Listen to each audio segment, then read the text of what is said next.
ನಮಸ್ಕಾರ. ಅವನಿ designs and ಕ್ರಿಯೇಷನ್ಸ್ಗೆ ಸ್ವಾಗತ. Friends, ನಾವು ಈ ರೀತಿ ಬ್ಲೌಸ್ ಪೀಸಿಂದ ಬ್ಲೌಸನ್ನು ಹೊಲಿಸ್ಕೊಳ್ಳೋಕ್ಕೆ ಒಂದು ಸಣ್ಣದಾಗಿರುತ್ತೆ. ಇಲ್ಲ ಅಂತಂದರೆ ಒಟ್ಟು ನಮಗೆ ಈ ಬ್ಲೌಸ್ ಪೀಸು ಯಾವುದಕ್ಕೂ ಮ್ಯಾಚ್ ಆಗೋದಿಲ್ಲ. ಅಂಥ ಸಂದರ್ಭದಲ್ಲಿ ಬೇರೆಯವರಿಗೆ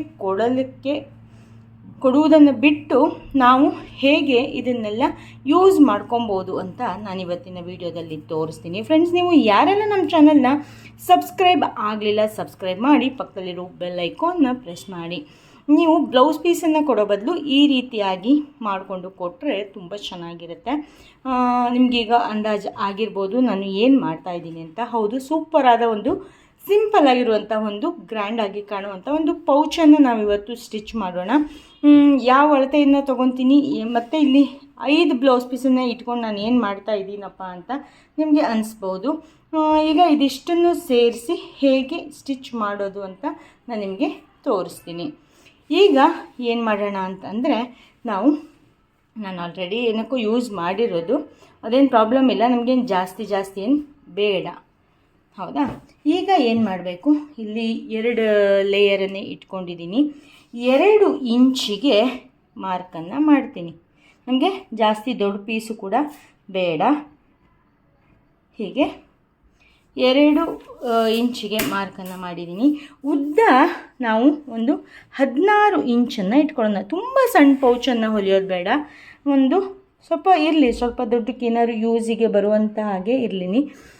ಅದಕ್ಕಾಗಿ ನಾನಿಲ್ಲಿ 16 ಇಂಚನ್ನು ಇಟ್ಕೊಂಡಿದ್ದೀನಿ. ಈ ಕಡೆಯೂ ಕೂಡ 2 ಇಂಚು ಮಾರ್ಕ್ ಮಾಡ್ಕೊಬೇಕು. ಹೀಗೆ ಉದ್ದಕ್ಕೆ ಪೀಸನ್ನು ಕಟ್ ಮಾಡ್ಕೊತೀನಿ. ಈಗ ಇದನ್ನು ಒಂದೊಂದು ಪೀಸ್ ಕಟ್ ಮಾಡಿಕೊಂಡ್ರೆ ಸಾಕು. ನಾನು ಕೆಳಗಡೆಯಿಂದ ತೆಕ್ಕೊಂಡು ಪ್ರತಿಯೊಂದರಲ್ಲೂ ಕೂಡ ನಾವಿಲ್ಲಿ ಒಂದೊಂದು ಪೀಸನ್ನು ಹೀಗೆ 2 ಇಂಚಿಗೆ ಕಟ್ ಮಾಡಿ ತೆಕ್ಕೊಳ್ಳೋಣ. ನಾನೀಗ ಇನ್ನೊಂದು ಎಕ್ಸ್ಟ್ರಾ ಬ್ಲೌಸ್ ಪೀಸನ್ನು ತೊಗೊಂಡೆ. ಒಟ್ಟು 5 ಬ್ಲೌಸ್ ಪೀಸ್ ಇಟ್ಕೊಂಡಿದ್ನಲ್ಲ, ನಾವು ಹಾಗೆ ಇದನ್ನು ಸ್ಟಿಚ್ ಮಾಡಿ ಹೊಲಿಯೋ ತನಕ ಸ್ವಲ್ಪ ಸಣ್ಣದಾಗ್ಬಿಡುತ್ತೆ ಅಂತ ಅನ್ನಿಸ್ತು, ಆಗಲ್ಲ. ಅದಕ್ಕೆ ಇನ್ನೊಂದು ಬ್ಲೌಸ್ ಪೀಸನ್ನು ಕೂಡ ತೊಗೊಂಡಿದ್ದೀನಿ. ಈಗ ಈ ಎಲ್ಲ ಬ್ಲೌಸ್ ಪೀಸಿಂದು ಒಂದೊಂದು ಪೀಸು 2 ಇಂಚಿನ ಅಗಲ, ಉದ್ದ ಬಂದು 16 ಇಂಚು. ಇದನ್ನು ಕಟ್ ಮಾಡಿಕೊಂಡು ತೊಗೊಂಡು ಬರ್ತೀನಿ. ಆಮೇಲೆ ಏನು ಮಾಡಬೇಕು ಅಂತ ಹೇಳ್ತೀನಿ. ನೋಡಿ, 6 ಪೀಸುಗಳನ್ನು ಕೂಡ ಈ ರೀತಿಯಾಗಿ ಕಟ್ ಮಾಡ್ಕೊಂಬಂದು ಆಯಿತು. ಉದ್ದ 16 ಇಂಚು, ಆಗಲ್ಲ 2 ಇಂಚು. ಈಗ ಏನು ಮಾಡಬೇಕಪ್ಪ ಅಂತ ಅಂದರೆ ನಾವು ಒಂದೇ ಕಲರ್ ಹೊಲಿದ್ರೂ ಕೂಡ ಚೆನ್ನಾಗಿ ಕಾಣಿಸುತ್ತೆ. ಹೀಗೆ ಕಲರ್ ಆಗಿ ಹೊಲಿದ್ರೆ ಯಾವ ಬಟ್ಟೆಗೆ ಬೇಕಾದ್ರೂ ನಾವು ಫಂಕ್ಷನ್ನಿಗೆ ತೊಗೊಂಡು ಹೋಗೋ ರೀತಿಯಲ್ಲಿ ಇರುತ್ತೆ. ಈಗ ಏನು ಮಾಡೋಣ, ಈ 2 ಪೀಸ್ಗಳನ್ನು ನಮಗೆ ಯಾವ್ಯಾವ ಪೀಸ್ ಆದಮೇಲೆ ಯಾವ್ಯಾವ ಪೀಸ್ ಬೇಕು ಅಂತ ನೋಡಿಕೊಂಡು ಹೀಗೆ ಜಾಯಿನ್ ಮಾಡಿಕೊಂಡು ಬರೋಣ. ಜಾಯಿನ್ ಆದಮೇಲೆ ಏನು ಮಾಡಬೇಕು ಅಂತ ಹೇಳ್ತೀನಿ. ಫಸ್ಟು ನಾನು ಜಾಯಿನ್ ಮಾಡ್ಕೊಂಬರ್ತೀನಿ. ಫ್ರೆಂಡ್ಸ್, ನೀವು ಯಾವ ಊರಿಂದ ನಮ್ಮ ವಿಡಿಯೋವನ್ನು ನೋಡ್ತಾ ಇದ್ದೀರಾ ಅಂತ ಅಂದರೆ ಮೆಸೇಜ್ ಹಾಕಿ, ಯಾವ ಊರಿಂದ ನೋಡ್ತಾ ಇದ್ದೀರಾ ಅಂತ ಮೆಸೇಜ್ ಹಾಕಿ. ನಮಗೂ ಕೂಡ ಯಾವ್ಯಾವ ಊರಲ್ಲಿ ನಮ್ಮ ವಿಡಿಯೋವನ್ನು ನೋಡ್ತಾರೆ ಅಂತ ಗೊತ್ತಾಗತ್ತೆ. ಅದಕ್ಕೋಸ್ಕರ ಬನ್ನಿ, ಇದಿಷ್ಟು ಈಗ ಸ್ಟಿಚ್ ಮಾಡಿಕೊಂಡು ತಗೊಂಡು ಬಂದುಬಿಡೋಣ. ನೋಡಿ, ಸ್ಟಿಚ್ ಮಾಡ್ಕೊಂಡು ಬಂದಮೇಲೆ ಈ ರೀತಿಯಾಗಿ ಆಯಿತು. ಎಷ್ಟು ಚೆನ್ನಾಗಿ ಕಾಣಿಸ್ತಾ ಇದೆ ಅಲ್ವಾ? ಈ dark colour light, dark light ಅಂತ ಹಾಕಿದ್ರಿಂದ ಇನ್ನು ನಮಗೆ ಯಾವ ರೀತಿ ಬೇಕೋ ಆ ರೀತಿ ಕಲರ್ ಕಾಂಬಿನೇಷನ್. ಈಗ ನೋಡಿ, ಹಿಂದುಗಡೆ ನೋಡಿದ್ರೆ ಈ ರೀತಿ ಇರುತ್ತೆ. ಈಗ ನಾನು ಅದಕ್ಕಾಗಿ ಏನು ಮಾಡ್ತಿದ್ದೀನಿ, ಇಲ್ಲಿ ಕ್ಯಾನ್ವಾಸನ್ನು ತೊಗೊಂಡಿದ್ದೀನಿ. ಹಾಗೆ ಒಂದು ಲೈನಿಂಗ್ ಕ್ಲಾತನ್ನು ಸೇಮ್ ಅಳತೆಯಲ್ಲಿ ಕಟ್ ಮಾಡಿ ಇಟ್ಕೊಂಡಿದ್ದೀನಿ. ಈಗ ಏನು ಮಾಡಬೇಕಪ್ಪ ಅಂತಂದರೆ, ಇದನ್ನು ಯಾವ ಕಡೆ ಗಮ್ಮಿದೆ ಅಂತ ನೋಡಿಕೊಂಡು ಹೀಗಿಟ್ಟು ಒಂದು ಐರನನ್ನು ಮಾಡಿಕೊಂಡು ತೊಗೊಂಬರ್ತೀನಿ. ಆಮೇಲೆ ನಾವು ಇದನ್ನು ಸ್ಟಿಚ್ ಮಾಡಬೇಕು. ಯಾವ ರೀತಿ ಮಾಡೋದು ಅಂತ ನೋಡೋಣ. ಫ್ರೆಂಡ್ಸ್, ನೀವಿನ್ನೂ ನಮ್ಮ ಚಾನಲ್ನ ಸಬ್ಸ್ಕ್ರೈಬ್ ಆಗದೆ ನಮ್ಮ ವಿಡಿಯೋವನ್ನು ನೋಡ್ತಾ ಇದ್ದೀರಾ, ಫಸ್ಟ್ ಟೈಮ್ ನಮ್ಮ ಚಾನಲ್ ವಿಸಿಟ್ ಮಾಡಿದ್ದೀರಾ ಅಂತಂದರೆ ಪ್ಲೀಸ್ ಸಬ್ಸ್ಕ್ರೈಬ್ ಮಾಡಿ. ಬನ್ನಿ, ಐರನ್ ಮಾಡಿಕೊಂಡು ತೊಗೊಂಡು ಬಂದುಬಿಡೋಣ. ನೋಡಿ, ಕ್ಯಾನ್ವಾಸನ್ನು ಐರನ್ ಮಾಡ್ಕೊಬಂದು ಆಯಿತು. ಇಲ್ಲಿ ಎಕ್ಸ್ಟ್ರಾ ಏನೇನು ಕಾಣಿಸ್ತಾ ಇದೆಯಲ್ಲ ಅದಿಷ್ಟನ್ನು ಕೂಡ ಕಟ್ ಮಾಡಿ ತೆಕ್ಕೊಬೇಕು. ಈಗ ಮತ್ತೆ ಇಲ್ಲಿ ಒಂದೊಂದು ಅರ್ಧ ಇಂಚ್ ಹೋದರೂ ಕೂಡ ಅಡ್ಡಿಲ್ಲ. ಕೆಲವೊಂದು ಹೀಗೆ ಉದ್ದ ಸಣ್ಣ ಆಗಿರುತ್ತಲ್ಲ, ಅದನ್ನು ಕೂಡ ನಾವು ಕರೆಕ್ಟಾಗಿ ಮಾಡಿ ತೆಕ್ಕೊಂಬಿಡ್ಬೇಕು. ಇಲ್ಲ ಅಂತಂದರೆ ಪೌಚ್ ಹೋದ್ಮೇಲೆ ನಮಗೆ ಅದು ಆಡ್ ಆಗಿ ಕಾಣಿಸುತ್ತೆ. ಅದಕ್ಕೋಸ್ಕರ ನೋಡಿ ಒಂದು ಇಷ್ಟಿಷ್ಟು ಹೋಗುತ್ತೆ, ಏನು ಪ್ರಾಬ್ಲಮ್ ಇಲ್ಲ. ಅದಕ್ಕಾಗೆ ನಾನು 16 ಇಂಚನ್ನು ಇಟ್ಕೊಂಡಿರೋದು.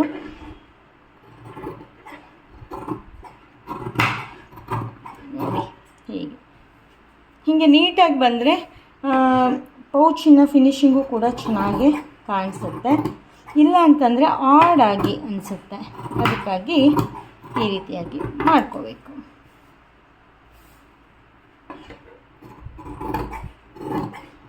ಬಟ್ ತುಂಬ ಚೆನ್ನಾಗಿ ಕಾಣಿಸುತ್ತೆ. ನಾವು ಯಾವ ಕಲರ್ ಸೀರೆಯನ್ನು ಉಟ್ಟರೂ ಕೂಡ ಇದನ್ನು ಹೀಗೆ ಹಿಡ್ಕೊಂಡು ಹೋಗ್ತಾ ಇದ್ದರೆ ಎಷ್ಟು ಸೂಪರಾಗಿ ಕಾಣಿಸುತ್ತೆ ಅಲ್ವಾ. ಈಗ ಏನು ಮಾಡಬೇಕು, ನಾವು ಜಿಪ್ಪನ್ನು ಅಟ್ಯಾಚ್ ಮಾಡಬೇಕು. ನೋಡಿ ಹೀಗೆ ಉಲ್ಟಾ ಇಟ್ಕೊಬೇಕು. ಆನಂತರ ಜಿಪ್ಪನ್ನು ನಾವು ಈ ರೀತಿಯಾಗಿ ಹೀಗೆ ಇಡಬೇಕು. ಇಟ್ಟಾದಮೇಲೆ ಈ ಲೈನಿಂಗ್ ಕ್ಲಾತ್ ಇದೆಯಲ್ಲ ಅದನ್ನು ಈ ರೀತಿಯಾಗಿ ಮೇಲ್ಗಡೆ ಇಟ್ಟು ಸ್ಟಿಚ್ಚನ್ನು ಮಾಡಬೇಕು. ಇಷ್ಟು ಸ್ಟಿಚ್ ಆದಮೇಲೆ ನಾವು ಹೀಗೆ ಉಲ್ಟಾ ಓಪನ್ ಮಾಡ್ತೀವಿ. ಇದು ಈ ರೀತಿಯಾಗಿ ಹೀಗೆ ಬರುತ್ತೆ. ಇಲ್ಲಿವರೆಗೂ ಮಾಡಿಕೊಂಡು ತೊಗೊಂಬರ್ತೀನಿ, ಗೊತ್ತಾಯಿತು ಅಂತ ಅಂದ್ಕೊತೀನಿ. ಹೀಗೆ ಉಲ್ಟಾ ಇಟ್ಕೊಂಡು ಇದರ ಮೇಲೆ ಲೈನಿಂಗನ್ನು ಇಟ್ಕೊಂಡು ನಾವು ಒಂದು ಸ್ಟಿಚ್ಚನ್ನು ಮಾಡ್ಕೊತೀವಿ. ಫ್ರೆಂಡ್ಸ್, ನಾನು ಆಲ್ರೆಡಿ ಜಿಪ್ಪನ್ನು ಹೇಗೆ ಹಾಕಬೇಕು, ರನ್ನರನ್ನು ಈಸಿಯಾಗಿ ಹೇಗೆ ಹಾಕಬೇಕು ಅನ್ನೋದನ್ನೆಲ್ಲ ವಿಡಿಯೋ ಮಾಡಿ ತೋರಿಸಿದ್ದೀನಿ. ನೀವೇನಾದ್ರು ನೋಡಿಲ್ಲ ಅಂದರೆ ನೋಡಿಕೊಂಡು ಬನ್ನಿ. ಫ್ರೆಂಡ್ಸ್ ಬನ್ನಿ, ಈಗ ನಾವು ಇದಿಷ್ಟನ್ನು ಸ್ಟಿಚ್ ಮಾಡ್ಕೊಂಬರೋಣ. ಆಮೇಲೆ ಏನು ಮಾಡಬೇಕು, ಆ ಕಡೆ ಹೇಗೆ ಜಿಪ್ಪನ್ನು ಅಟ್ಯಾಚ್ ಮಾಡಬೇಕು, ಈ ಕಡೆ ಹೇಗೆ, ಇಲ್ಲಿ ಹೀಗೆ ಹೊಲಿದಾಯಿತು, ಈ ಕಡೆ ಒಂದು ಪೀಸ್ ಉಳಿಯುತ್ತಲ್ಲ ಅದು ಹೇಗೆ ಹೊಲಿಬೇಕು ಅಂತ ನಾನು ನಿಮಗೆ ಹೇಳ್ಕೊಡ್ತೀನಿ. ಬನ್ನಿ ಇದಿಷ್ಟು ಸ್ಟಿಚ್ ಮಾಡಿಕೊಂಡು ಬಂದೇ ಬಿಡೋಣ. ನೋಡಿ ಈಗ ಜಿಪ್ಪನ್ನು ಅಟ್ಯಾಚ್ ಮಾಡಿ ಆಯಿತು. ಈಗ ಹಿಂದ್ಗಡೆ ಹಾಕಿ ಇಲ್ಲಿ ಮೇಲ್ಗಡೆನೂ ಕೂಡ ಒಂದು ಸ್ಟಿಚ್ ಬರೋ ರೀತಿಯಲ್ಲಿ ಹಾಕಿದ್ದೀನಿ. ಈಗ ಏನು ಮಾಡಬೇಕಪ್ಪ, ಇದನ್ನು ಹೀಗೆ ಸ್ಟ್ರೈಟಾಗಿ ಇಟ್ಕೋಬೇಕು. ಆ ನಂತರ ಇಲ್ಲಿ ಜಿಪ್ಪಿನ ಮೇಲ್ಗಡೆ ಇದನ್ನು ಇಡಬೇಕು. ಈ ಪೀಸನ್ನು ಲೈನಿಂಗ್ ಕ್ಲಾತ್ ನಮಗಿನ್ನೂ ವಾಪಸ್ ಇಲ್ಲೇ ಇದೆ, ಅದನ್ನು ಹೀಗೆ ಉಲ್ಟಾ ಮಾಡ್ಕೊಬೇಕು. ಉಲ್ಟಾ ಮಾಡಿಕೊಂಡು ಹೀಗೆ ಫೋಲ್ಡ್ ಮಾಡಿ ಇಲ್ಲಿಂದ ಇಲ್ಲಿಗೆ ಸ್ಟಿಚ್ಚನ್ನು ಮಾಡಬೇಕು. ಆ ನಂತರ ಜಿಪ್ ಓಪನ್ ಮಾಡಿಕೊಂಡು ಪ್ರೆಸ್ ಸ್ಟಿಚ್ಚನ್ನು ಹಾಕಬೇಕು. ನಾನೀಗ ಇಷ್ಟು ಸ್ಟಿಚ್ ಮಾಡಿಕೊಂಡು ತೊಗೊಂಡು ಬರ್ತೀನಿ, ಆಮೇಲೆ ಏನು ಮಾಡೋದು ಅಂತ ತೋರಿಸ್ತೀನಿ. ನೋಡಿ ಹೀಗೆ ಒಂದು ಸ್ಟಿಚ್ ಹಾಕ್ಕೊಂಡಾಯಿತು, ಈ ರೀತಿಯಾಗಿ ಬಂದಿರುತ್ತೆ. ಈಗ ಏನು ಮಾಡಬೇಕು, ಇಲ್ಲಿ ಒಳಗಡೆ ಹೋಗಿ ಈ ಜಿಪ್ ಏನಿದೆಯಲ್ಲ ಇದನ್ನು ಓಪನ್ ಮಾಡಬೇಕು. ಓಪನ್ ಮಾಡಿ ಹೀಗೆ ಉಲ್ಟಾ ತಿರುಗಿಸ್ಕೊಬೇಕು. ಅಂದರೆ ಲೈನಿಂಗ್ ಕ್ಲಾತು ಕೆಳಗಡೆ ಹೋಗೋ ರೀತಿಯಲ್ಲಿ ಹೀಗೆ ತಿರುಗಿಸ್ಕೋಬೇಕು. ಈಗ ನೋಡಿ ಇಲ್ಲಿ ಬಂದಿರೋ ಪ್ರೆಸ್ ಸ್ಟಿಚ್ ಥರನೇ ಈಗ ಇಲ್ಲೂ ಕೂಡ ಒಂದು ಪ್ರೆಸ್ ಸ್ಟಿಚ್ಚನ್ನು ಹಾಕ್ಕೋಬೇಕು. ಆವಾಗ ನೀಟಾಗಿ ಕೂತ್ಕೊಳ್ಳುತ್ತೆ. ಮತ್ತು ಇಲ್ಲಿ ನಾವು ಎಕ್ಸ್ಟ್ರಾ ಏನು ಹೊಲಿದಿರ್ತೀವಲ್ಲ ಇದು ಹೀಗೆ ಮೇಲ್ಗಡೆ ಬಂದುಬಿಟ್ರೆ ನಮ್ಮ ಜಿಪ್ಪಿಗೆ, ನೀವು ಎಷ್ಟೋ ಸರಿ ಈ ಸಮಸ್ಯೆಯನ್ನು ಅನುಭವಿಸಿರ್ಬೋದು. ಜಿಪ್ ತೆಗಿಬೇಕಾದ್ರೆ ಕೆಳಗಡೆ ಬಟ್ಟೆ ಸಿಕ್ಕಾಕೊಂಡ್ಬಿಡುತ್ತೆ. ಅದು ಯಾವ ಕಾರಣಕ್ಕೆ ಅಂತಂದರೆ ಲೈನಿಂಗು ಲೂಸ್ ಆಗಿದ್ದರೆ, ನಮಗೆ ಅಳತೆಗೆ ತಕ್ಕ ಹಾಗೆ ಇಲ್ಲದೇ ಇದ್ದರೆ ಆ ರೀತಿಯಾಗಿ ಆಗುತ್ತೆ. ಈಗ ಏನು ಮಾಡಬೇಕು, ಇದಿಷ್ಟನ್ನು ಕೂಡ ಸ್ಟಿಚ್ ಮಾಡಿಕೊಂಡು ಬರ್ತೀನಿ. ಇಲ್ಲಿ ಪ್ರೆಸ್ ಸ್ಟಿಚ್ಚನ್ನು ಹಾಕ್ಕೊತೀನಿ, ಹಾಗೆ ಇಲ್ಲಿ ಒಂದು ಸ್ಟಿಚ್ಚನ್ನು ಹಾಕ್ಕೊಂಡು ತಗೊಂಡು ಬರ್ತೀನಿ.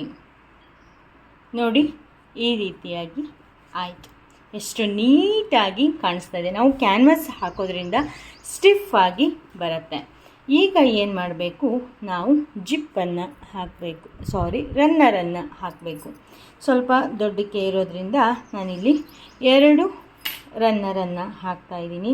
ನಾನು ರನ್ನರನ್ನು ಹಾಕೋದು ಕೂಡ ಡೀಟೇಲಾಗಿ ವಿಡಿಯೋವನ್ನು ಹಾಕಿದ್ದೀನಿ, ನೀವು ನೋಡಿಲ್ಲ ಅಂತಂದರೆ ನೋಡ್ಕೊಂಬನ್ನಿ. ಫ್ರೆಂಡ್ಸ್, ನಿಮಗೆ ಯಾವ ರೀತಿಯ ವಿಡಿಯೋಗಳು ಬೇಕು ಅಂತ ಕಾಮೆಂಟ್ ಬಾಕ್ಸಲ್ಲಿ ತಿಳಿಸಿ.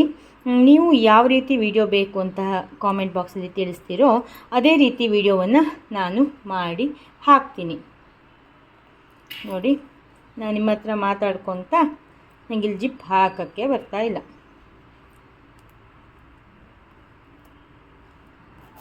ನೋಡಿ ಈ ರೀತಿಯಾಗಿ ಒಂದು ಕಡೆಯಿಂದ ಹೀಗೆ ಹಾಕ್ಕೋಬೇಕು, ಇನ್ನೊಂದು ಕಡೆಯಿಂದ ಇನ್ನೊಂದು ರನ್ನರನ್ನು ಹಾಕ್ಕೊಬೇಕು.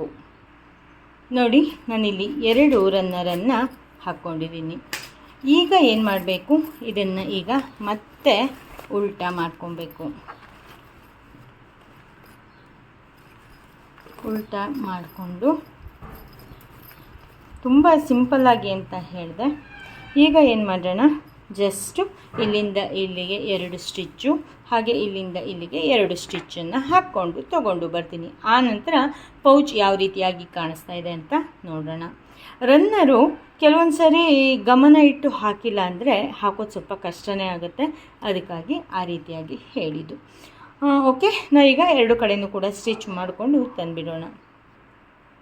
ನೋಡಿ 2 ಕಡೆ ಸ್ಟಿಚ್ ಆಯಿತು. ಈಗ ನಾವು ಇಲ್ಲಿ ಪೈಪಿಂಗನ್ನು ಕೊಡ್ಬೋದಿತ್ತು, ಪೈಪಿಂಗನ್ನು ನಾನು ಇಲ್ಲಿ ಕೊಡ್ತಾ ಇಲ್ಲ.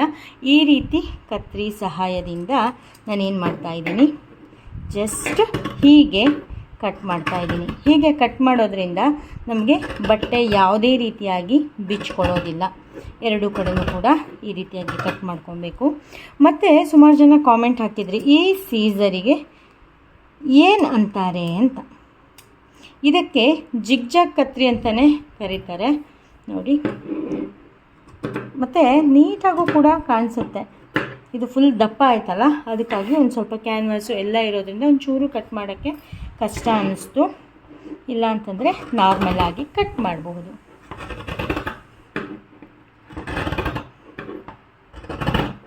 ಈ ರೀತಿಯಾಗಿ ಕಟ್ ಮಾಡಿಕೊಂಡ್ರೆ ನಮಗೆ ದಾರಗಳು ಬಿಚ್ಚೋದಿಲ್ಲ. ನಮಗೆ ಪೈಪಿಂಗ್ ಕೊಡೋ ಟೈಮನ್ನು ನಾವು ಇದರಿಂದ ಉಳಿಸ್ಕೊಬೋದು. ಮತ್ತು ಫಿನಿಶಿಂಗು ಕೂಡ ನೀಟಾಗಿ ಕಾಣಿಸುತ್ತೆ ನೋಡಿ. ಎಕ್ಸ್ಟ್ರಾ ಬಟ್ಟೆ ಪೀಸುಗಳು ಕೂಡ ಏನೂ ಬರೋದಿಲ್ಲ, ದಾರ ಬಿಚ್ಚುತ್ತೆ ಅನ್ನೋ ಗೋಜಿಲ್ಲ. ಎಷ್ಟು ಚೆನ್ನಾಗಿ ಆಯ್ತಲ್ವಾ. ಈಗ ಓಪನ್ ಮಾಡಿ ನೋಡೋಣ ಯಾವ ರೀತಿಯಾಗಿ ಪೌಚು ಬಂದಿದೆ ಅಂತ. ಈಗ ಇದನ್ನು ಉಲ್ಟಾ ಮಾಡ್ಕೋಬೇಕು. ನಾನು ಎಲ್ಲೂ ಕೂಡ ಸ್ಕಿಪ್ ಮಾಡಿಲ್ಲ, ಸ್ಟಿಚ್ ಮಾಡೋದನ್ನು ಬಿಟ್ಟು ಬಾಕಿದಷ್ಟನ್ನು ಕೂಡ ಎಲ್ಲೂ ಸ್ಕಿಪ್ ಮಾಡದೆ ಪೂರ್ತಿಯಾಗಿ ತೋರಿಸಿದ್ದೀನಿ. ಇದು ನಿಮಗೆ ಅರ್ಥ ಆಯ್ತಲ್ವ ಫ್ರೆಂಡ್ಸ್. ಸುಮಾರು ಜನ ಹೇಳ್ಬೋದು, ಇಷ್ಟು ಸಿಂಪಲ್ ಪರ್ಸನ್ನ ಇಷ್ಟೊತ್ತು ಮಾಡೋ ಅವಶ್ಯಕತೆ ಇತ್ತ ಅಂತ. ಬಟ್ ಬೇಸಿಕ್ಕಿಂದ ಕಲಿತಾ ಇದ್ದವರಿಗೆ ಇದು ತುಂಬ ಹೆಲ್ಪ್ ಆಗುತ್ತೆ ಅಂತ ಅನ್ನಿಸ್ತು. ಅದಕ್ಕೋಸ್ಕರ ನಾನು ಈ ರೀತಿಯಾಗಿ ತೋರಿಸಿದ್ದೀನಿ, ಇಷ್ಟು ಡೀಟೇಲಾಗಿ ತೋರಿಸಿದ್ದೀನಿ. ಎಲ್ಲರಿಗೂ ಕೂಡ ಅರ್ಥ ಆಗಬೇಕಲ್ವಾ, ಅದಕ್ಕಾಗಿ